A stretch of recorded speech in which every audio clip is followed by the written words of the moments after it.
Salut à tous, alors j'espère que vous avez passé un excellent week-end, en tout cas moi c'était le cas. J'ai vu en revenant que ça a été un peu chaotique finalement et du coup moi j'ai été coupé complètement, j'avais pas de réseau, rien du tout, pas d'ordinateur, presque pas de téléphone. Donc j'ai fait vraiment une pause crypto ce week-end et ça m'a fait beaucoup de bien. Et ça montre aussi, si je vous montre un peu le prix de Ethereum, ça montre aussi que j'ai pas du tout vécu l'espèce de chute et de chaos qu'il y a eu ce week-end et ça m'a fait du bien. Tout ça me montre, qu'effectivement passer trop de temps sur les cryptos, trop de temps sur les courbes, trop de temps sur les news, bah, parfois ça peut avoir l'effet inverse et puis ça fait des hauts et des bas émotionnels et puis parfois on va vouloir shorter le marché parce que ça descend, mais en fait c'était pas forcément une bonne idée et je pense qu'ici on a vécu un petit moment, enfin pas moi, mais la cryptosphère a vécu un moment assez, intéressant parce qu'il y a eu vraiment un effet de chute, on a vraiment cru que ça y allait et en fait ça a tout récupéré dans le week-end.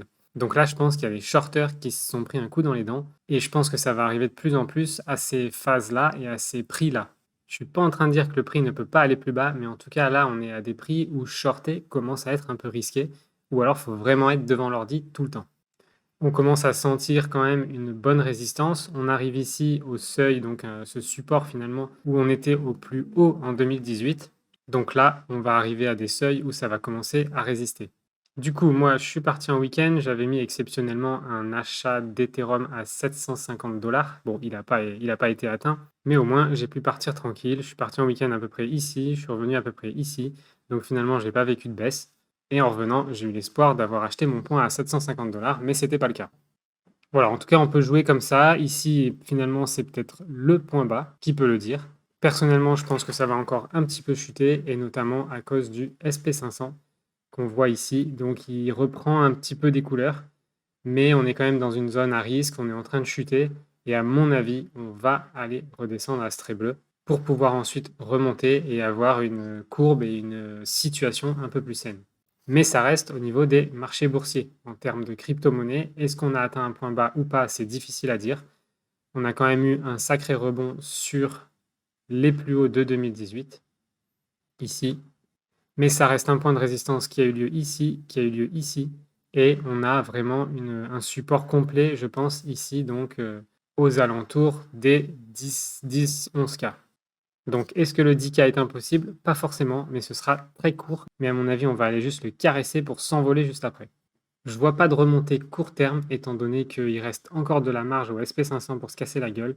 Et puis parce que tout simplement, rien n'a changé dans le monde. On est toujours avec de l'inflation qui augmente.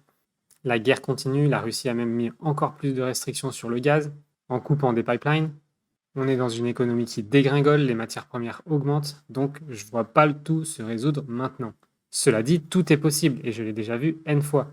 Donc acheter des actions qui ont bien descendu à ces prix-là, c'est pas débile. Ça s'appelle faire du DCA à des niveaux qui sont quand même bien bas. Pareil au niveau des cryptos, acheter ici, c'est pas débile. Parce que effectivement, trouver le point bas, c'est aussi difficile que trouver le point haut.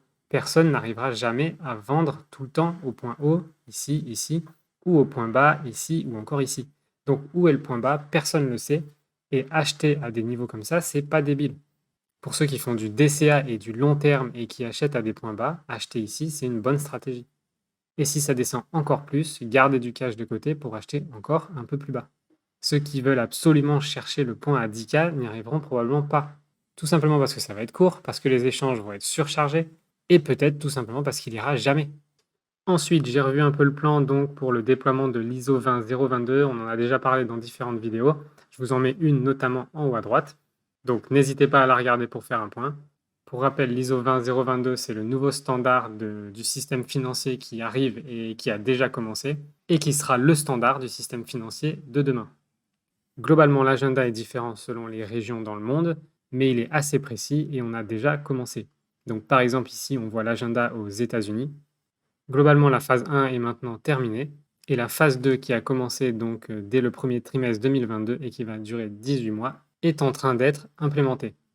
Donc ça nous amènera à l'été 2023, plus 3 mois d'une période de stabilisation qui nous amènera donc à l'automne 2023. Ça rejoint un petit peu l'agenda du UK qui lui aussi donc a terminé sa phase 1 de préparation.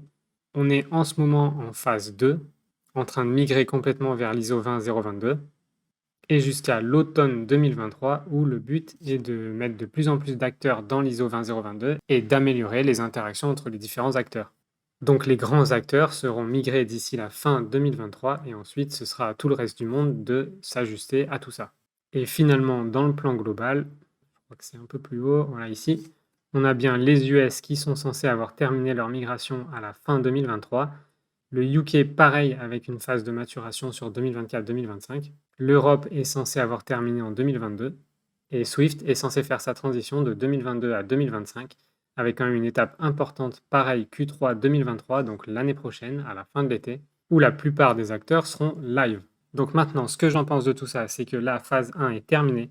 Il y a une phase 2 donc, qui va aller à peu près de novembre 2022 jusqu'à, disons, septembre, octobre, novembre 2023, et qui représente l'implémentation par toutes les grandes banques à travers le monde.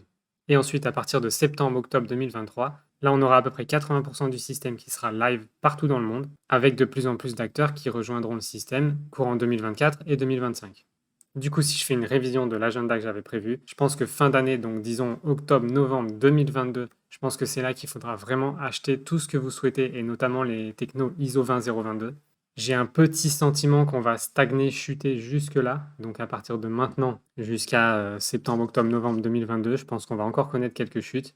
Et à mon avis, à partir de novembre 2022 et jusqu'à septembre-novembre 2023, je pense qu'on va connaître un marché plutôt montant. Donc c'est clairement pas fin 2023 qu'il faudra acheter, mais plutôt fin 2022 selon moi. Et à partir de fin 2023, là, accrochez-vous parce que ça va dépoter. Pour rappel, donc, les ISO 2022 sont certaines technologies qui vont s'adapter et qui sont donc aux normes en fait ISO et donc du nouveau système bancaire. On a actuellement deux cryptos qui sont membres du standard ISO 20022 et qui sont donc Ripple et Stellar Lumens, donc XLM et XRP, et notamment pour leur technologie de ledger distribué. Et on a d'autres cryptos aussi qui sont aux normes comme XDC, IOTA et Algorand. Et enfin, il y en a trois autres qui ont rejoint le standard, à savoir Hedera Hgraph, Quant et Cardano. Donc voilà typiquement les premières cryptos qui travaillent sur la norme ISO 20022 avec le nouveau système et qui, à mon avis, sont le futur de la crypto. XRP notamment est de plus en plus sous les projecteurs et selon moi, XRP et Ripple sont en train de sauver l'industrie de la crypto. Et ça, très peu de gens s'en rendent compte parce que la SEC est en train de faire n'importe quoi et est en train de détruire ce milieu-là. Et c'est grâce au procès SEC versus Ripple qu'on va pouvoir avoir de la clarté et qu'on va pouvoir enfin être tranquille au niveau crypto-monnaie. Donc moi j'ai envie de dire merci Ripple pour tout le travail qu'ils font et merci Ripple de délivrer ce monde des griffes de ce diable qu'est la SEC. Et enfin, un dernier point que je voulais aborder aujourd'hui, j'ai envie de dire sortez un maximum des échanges. Moi je suis en train de sortir encore plus parce que là on a vu ce qui est arrivé à Celsius qui était un gros échange. Il y a des gens qui peuvent plus retirer. On ne sait pas trop ce que ça va devenir, même si ça peut être sauvé. Il y a quand même un gros problème. Les gros échanges comme ça peuvent faire faillite et votre argent et votre crypto qui sont dans les échanges, vous ne savez pas ce que ça va devenir. Donc un maximum, et surtout en ce moment, sortez des échanges et mettez votre argent dans des wallets froids. Vous avez des wallets sous forme d'appli, vous avez les ledgers, vous avez les Decent, il y a du choix. Mais protégez votre argent, c'est extrêmement important en ce moment. Il pourrait y avoir d'autres échanges qui vont tomber, il pourrait y avoir d'autres grosses cryptos qui vont tomber. Donc mettez votre argent dans des cryptos qui valent le coup, dans des cryptos qui font partie de l'avenir financier, et sortez un maximum votre argent des échanges. Bonne semaine à tous et je vous dis à très vite.